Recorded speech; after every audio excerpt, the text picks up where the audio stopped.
देखो जी, तो साडा पहला टॉपिक है मैगनैटिक फील्ड। देखो क्लास 10th के अंदर तुसीं पढ़िया होना कि मान लो एक वायर है, इह चों करंट पास कर रहा है।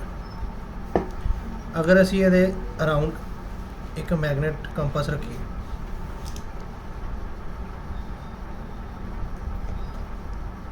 ठीक है, तो magnetic compass get deflected, right. Magnetic compass deflect उदों होंदी है जदों it comes in the contact of magnetic field. हुण इत्थे मैगनेटिक फील्ड कित्थों आ रही है कि जो करंट किसी वायर चों करंट पास कर रहा है, उहदे कारण इत्थे की बन रही है मैगनेटिक फील्ड। इत्थे मैगनेटिक फील्ड बन रही है जिहदे कारण डिफ्लैक्ट हो रहा है।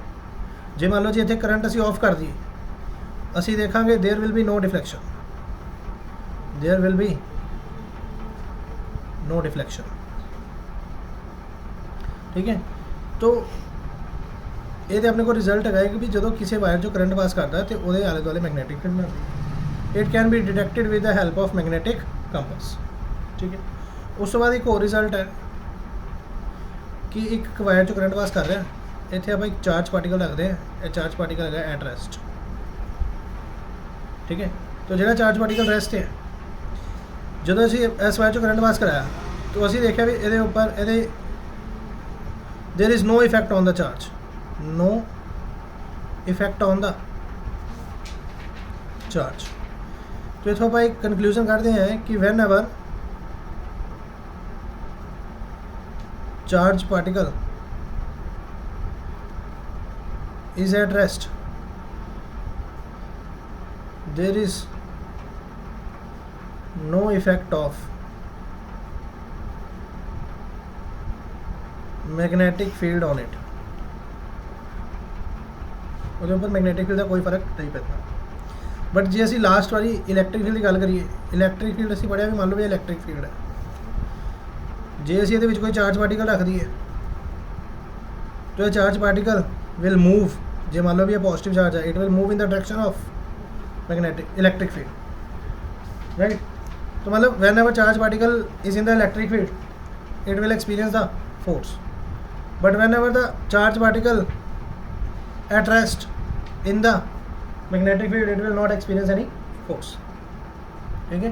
तो एक काफ़ी इम्पॉर्टेंट रिजल्ट है, ठीक है। अगली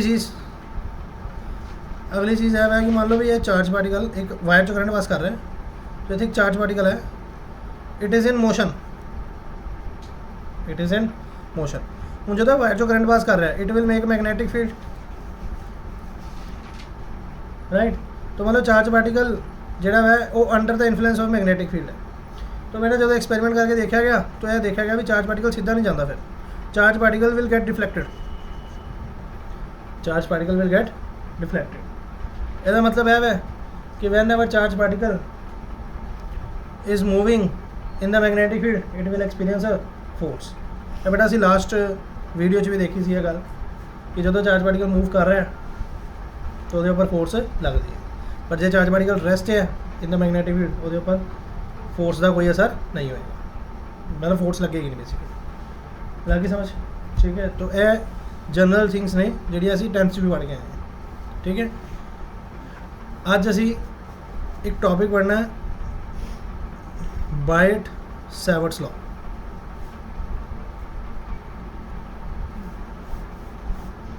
ठीक है। बायट सैवर्ट्स लॉ पढ़न लई बेटा दो साइंटिस्ट है, एक का नाम से बायट, एक का नाम से सैवर्ट्स, ठीक है। इन्होंने दोनों ने कुछ एक्सपेरिमेंट किए, कुछ रिजल्ट्स दिते। हूँ बेसिकली असीं पढ़ ही क्यों रहे हैं, क्योंकि जो बायट सैवर्ट्स लॉ है ये तुहानूं हैल्प करेगा ए डिटरमाइन करन कि जी मैगनेटिक फील्ड है वो किहड़े फैक्टर्स उपर डिपेंड करती है। तो दूसरी गल how you will find the direction of magnetic field. Magnetic field असीं डिनोट करते बी ना, ठीक है। It is a vector quantity, it is a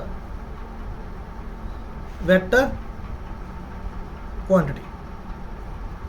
तो जी वैक्टर क्वांटिटी है वह मैगनीट्यूड भी है तो वो डायरेक्शन भी है, समझ गए। तो बायट सैवर्ट्स लॉ तुहानूं हेल्प करेगा इन calculating the magnitude of magnetic field and direction of magnetic field when a current is passing through a wire,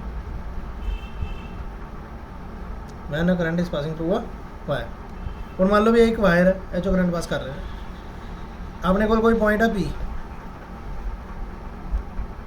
ਠੀਕ ਹੈ, ਕੋਈ ਪੁਆਇੰਟ ਆ P, ਤੇ ਜਿੱਥੇ ਅਸੀਂ ਹੁਣ ਜੇ ਵਾਇਰ ਹੈ ਕਰੰਟ ਪਾਸ ਕਰ ਰਿਹਾ ਤੇ ਮੈਗਨੈਟਿਕ ਫੀਲਡ ਬਣਾਏਗਾ। ਅਸੀਂ ਇਸ ਪੁਆਇੰਟ P ਤੇ ਮੈਗਨੈਟਿਕ ਫੀਲਡ ਦੀ ਵੈਲਿਊ ਕੱਢਣਾ ਚਾਹੁੰਦੇ ਹਾਂ ਡਿਊ ਟੂ ਦਿਸ ਵਾਇਰ,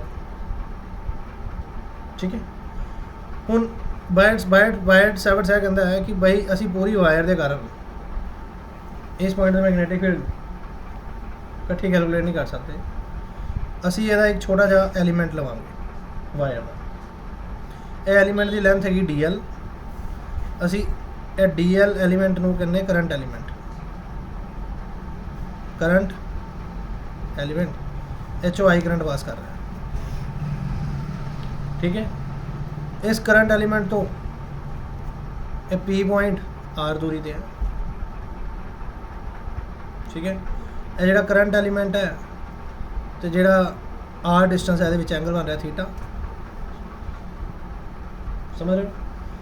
मैं दोबारा दस रहा। अच्छा हुण असी पूरी वायर के कारण एक पॉइंट से मैगनेटिक फील्ड क्यों नहीं कर सकते, क्योंकि इस पॉइंट तो आर दूरी कुछ और होएगी, डिस्टेंस कुछ और होएगा, इस पॉइंट तो डिस्टेंस कुछ हो रहेगा, तो अलग अलग पॉइंट्स का डिस्टेंस अलग अलग होएगा। ऐसे असी पहले छोटे जे हिस्से के कारण मैगनेटिक फील्ड की वैल्यू कैलकुलेट करांगे, समझ रहे हो? तो मैं इन्हू अवॉइड कर रहा। मैं एक छोटा जिहा लेंथ लीती DL, इन्हू बोलांगे करंट एलीमेंट। एक पॉइंट है P जिथे असी मैगनेटिक फील्ड की वैल्यू कैलकुलेट करनी। ਤੁਸੀਂ ਇਹ ਪੁਆਇੰਟ ਕਿਉਂ ਲਿੱਤਾ ਉਹਦੀ ਮਤਲਬ ਇਹਦਾ किहदा पॉइंट मतलब ए वाली कोई भी ले लो, कोई भी एलिमेंट ले लो, कोई भी ले सकते हो। मैं तो वैसे लेता थे एलिमेंट, मान लो ये भी मैं एक एलिमेंट लेता, तो इसकी जगह कुछ और भी ले सकते हो, ये कोई दिक्कत नहीं, मतलब छोटा जिहा हिस्सा लोगे, ठीक है। थीटा एंगल किहदे विच बन रहा है, करंट एलिमेंट च ते पोजीशन वैक्टर च, ठीक है। हुण बायट सैवर्ट्स यह कहता है कि देखो जी, अच्छा हुण करंट एलिमेंट DL है, छोटा जिहा एलिमेंट है, ਇਹਦੇ कारण मैगनेटिक फील्ड भी छोटी जी बनाएगी, तो DB is magnetic field due to current element IDL, ठीक है, लगी समझ? देखो हुण लेंथ की आपकी तो कोई डायरेक्शन नहीं, डायरेक्शन है कि करंट की, बट करंट एक स्केलर क्वांटिटी है, करंट की है स्केलर क्वांटिटी, इसलिए जिस डायरेक्शन से करंट जा रहा है उस डायरेक्शन से असी लेंथ वैक्टर लवांगे, ठीक है। जो मान लो भी करंट ऊपर जा रहा है तो असी DL वैक्टर भी कितने लवांगे, ऊपर में। जो करंट नीचे जा रहा है तो असी DL वैक्टर कितने लवांगे, थले नो। यह करंट DL का आपकी कोई डायरेक्शन नहीं की, तो ना ही करंट दी है, बट असी जिधर करंट जा रहा है उस डायरेक्शन से DL एलीमेंट में डायरेक्शन लवांगे, ओके। अच्छा हुण DB is what, DB is magnetic field due to this element at point P, right. हुण इन्होंने की किया, ये कहते भी जो ਜਿਹੜਾ DB है magnetic field due to this element is directly proportional to current passing through wire, ये करंट के ऊपर डिपेंड करेगी। दूसरी गल DB is directly proportional to sine of angle between this element and position vector, कि position vector च current element कितना angle बन रहा है, ठीक है। मैगनेटिक फील्ड जी है वो दोनों के बनने वाले एंगल उपर भी डिपेंड करेगी। हौली हौली तुहानूं चीज़ां समझ आउणगियां जो आप अगे एक होर एक्सप्लेन करांगे। तीजी गल DB is directly proportional to DL, length of the element, कि तुसीं कितना एलीमेंट लै रहे हो। अगर एलीमेंट बड़ा लोगे तो उस करंट ज़्यादा होएगा, अगर एलीमेंट छोटा देता है करंट घट होएगा ना, क्योंकि नंबर ऑफ इलेक्ट्रॉन्स घट होंगे तो करंट घट होएगा। चौथी गल DB is inversely proportional to square of distance, square of distance, समझ रहे हो, ठीक है। ਇਹਦਾ ਕੀ मतलब है कि जिन्ना डिस्टेंस ज़्यादा होएगा उन्नी मैगनेटिक फील्ड घट होएगी। एलीमेंट तो P पॉइंट जिन्नी दूर होएगा, मान लो भी ये इतने P पॉइंट है ना, जो P पॉइंट इतने होए तो मैगनेटिक फील्ड की वैल्यू घट होएगी थोड़ी, समझ रहे हो। तो ऑन कंबाइनिंग DB जो आप इन्होंने कंबाइन कर दिए, on combining DB is directly proportional to I DL sine theta by R, ठीक है। इतने पर प्रोपोर्शनैलिटी का साइन रिप्लेस करोगे कि आएगा म्यू नॉट बाय 4 पाई, एक कांस्टेंट है नाल I DL sine theta by R the square. Now mu naught ਨੂੰ ਬੋਲਦੇ ਆ ਐਬਸੋਲਿਊਟ ਪਰਮੇਬਿਲਿਟੀ। ਪਿਛਲੇ ਚੈਪਟਰ 'ਚ ਤੁਸੀਂ ਐਪਸਾਈਲਨ ਪੜ੍ਹਿਆ ਸੀ, ਉਹਨੂੰ ਬੋਲਦੇ ਸੀ ਪਰਮਿਟਿਵਿਟੀ, ਇਹਨੂੰ ਬੋਲਦੇ ਐਬਸੋਲਿਊਟ ਪਰਮੇਬਿਲਿਟੀ। ਠੀਕ ਹੈ, ਤੇ ਮਿਊ ਨੋਟ ਬਾਈ 4 ਪਾਏ ਇਹਦੀ ਵੈਲਿਊ ਫਿਕਸ ਹੁੰਦੀ ਹੈ, ਯਾਦ ਰੱਖਣਾ 10 ਦੀ ਪਾਵਰ -7, 10 ਦੀ ਪਾਵਰ -7। ਓਕੇ, ਇਹ ਗੱਲ ਯਾਦ ਰੱਖਣੀ ਹੈ। ਹੁਣ ਇਹ ਫਾਰਮੂਲਾ ਦੇਖ ਲਓ, magnetic field due to current element is directly proportional to current, directly proportional to length, directly proportional to angle between P point and dl। चौथी गल, it is inversely proportional to square of distance। distance जितना ज़्यादा होएगा magnetic field की value उतनी घट होएगी। ठीक है, समझ आ रही है? चलिए आगे।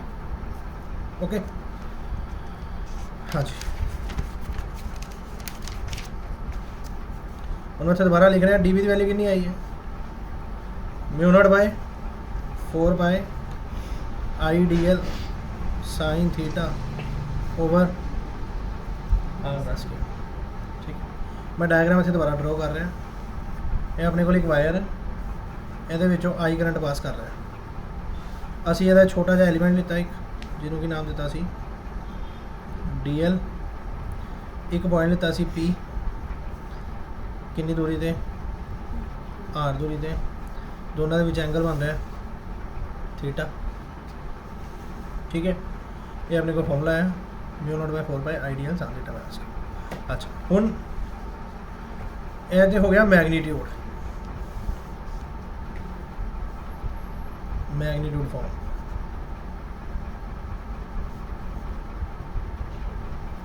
Now we want to find direction.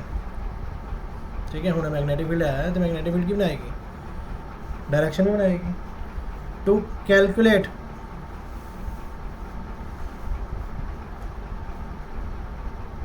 The direction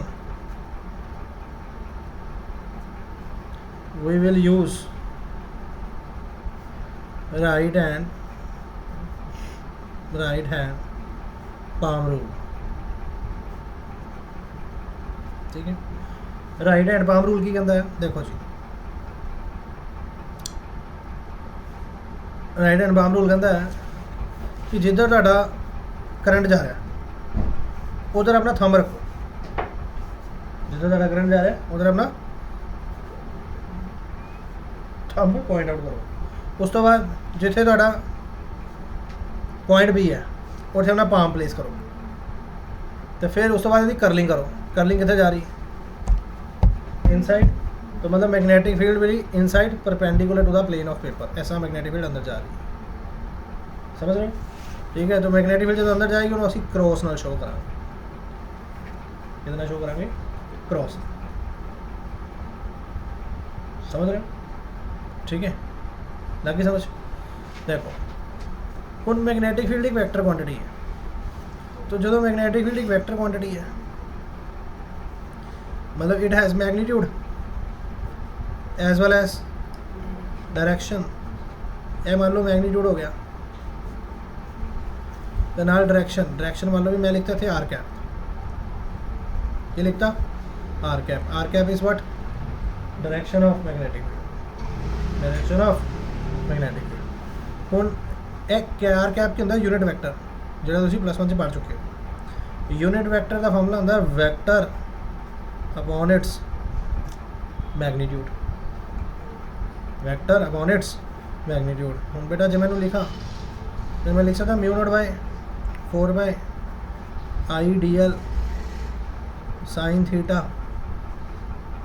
are vector है ना, ये आर वैक्टर हो गया, डी एल भी की है वैक्टर है, बोलो ठीक है। Vector upon its magnitude R, तो एक आर स्केयर पहले ही सीगा, समझ रहे हो? तो D B is equal to mu naught by 4 by I, देखो जी ਇਹਨੂੰ मैं लिखा R vector D L vector ਦੇ ਨਾਲ sine theta over R cube. ਹੁਣ ਤੁਹਾਨੂੰ ਪਤਾ ਹੈਗਾ ਕਿ ਜੇ ਦੋ ਵੈਕਟਰ ਹੈ ਤੇ ਉਹਨਾਂ ਦਾ ਪ੍ਰੋਡਕਟ ਕਿਹੜਾ ਸਾਈਨ, ਤੇ ਉਹਨੂੰ ਅਸੀਂ ਕਿਹੜੀ ਫਾਰਮ 'ਚ ਲਿਖ ਸਕਦੇ ਹਾਂ, क्रॉस फॉर्म। तो मैं लिख सकता D L cross R over R cube, ठीक है। तो बेटा बुक्स से यही फॉर्मूला मैंशन है भी मैंशन है पहला, ठीक है, बट बिगिनिंग से तुम्हें फॉर्मूला मैंशन लगे समझ, ठीक है। हाँ एक गल होर याद रखना, डी एल क्रॉस आर लिखना है, आर क्रॉस डी एल नहीं लिखना, ठीक है, क्योंकि तुसी पहले सब तो पहले किनू लेता है हम किधर जा रहे हैं, in the direction of D L, then you have place the are.